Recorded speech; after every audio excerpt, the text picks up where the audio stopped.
Hi there, my name is Taro Iwamoto. I am a Feldenkrais practitioner, and in today's video I'm going to show you how to dust furnitures and without straining your wrist.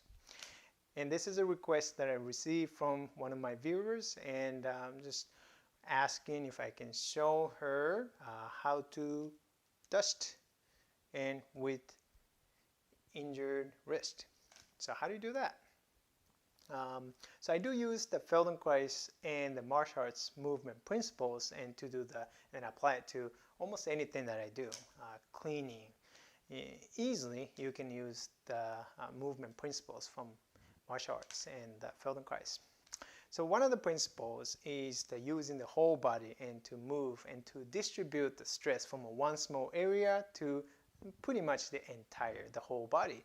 And as a result, and you are taking the stress off of that one specific part. So in this case, wrist. Okay, since dusting requires the repetitive movements at the wrist or shoulders, right?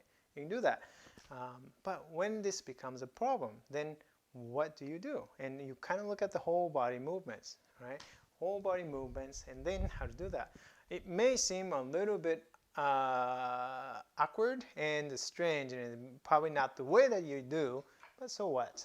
You can learn to do it differently, and that's fine, right? So I can choose to do all these movements using my wrist, which is fine. Maybe after a long time, then I'll probably start to feel some strain at the wrist. Then I may not like that. So it's a small surface, and it's probably not a big big problem. But if I'm the dusting a larger area and from moving one furniture to another furniture surface, and then I may not continue to just do with the wrist only. So, but I mean, you can use the whole body shifting away forward and back. Okay, forward and back, and then you can still use the wrist. But to think about, you are moving your arm and your wrist from maybe the feet and maybe from your hips. I'm kind of exaggerating this one. I don't do this way necessarily, but I'm just making it pretty apparent so that I'm making the movement using my whole body and then distributing the movement into my wrist, hand, and then here. Right? So I'm not really using a lot of wrist. I'm using my fingers and the wrist and to control this one. But all the movement is actually I am moving my hips to do that. Okay. And how much I want to do from the hips and how much I want to do from the wrist, you can choose, right? And if you want to do a little bit of here and a little bit of from the hips and the legs, you can do that. Okay, but still, it won't be quite as much at the wrist if you're doing all from here, which is a lot after a while.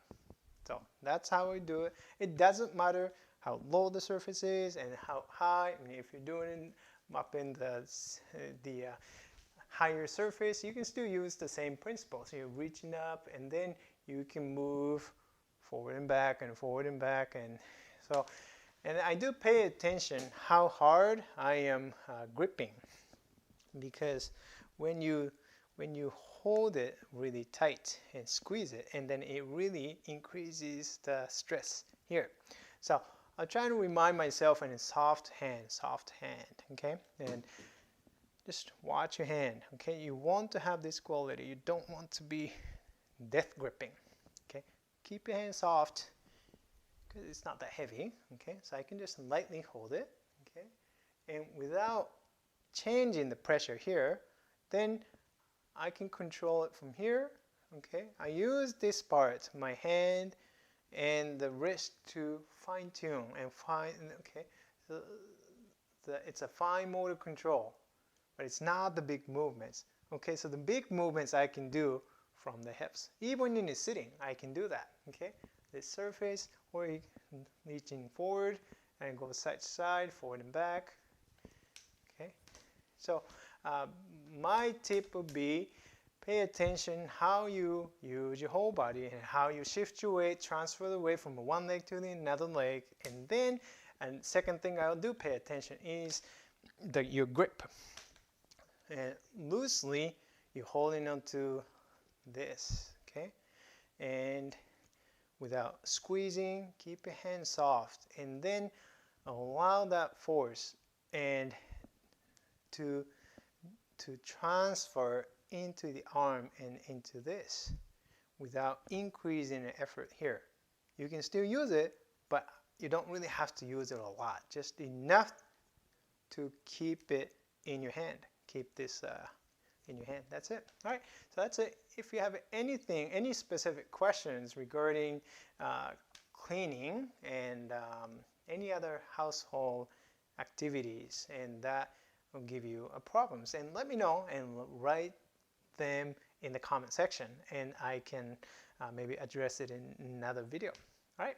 Thank you for watching, and I hope this is helpful for you. And I will see you in the next video.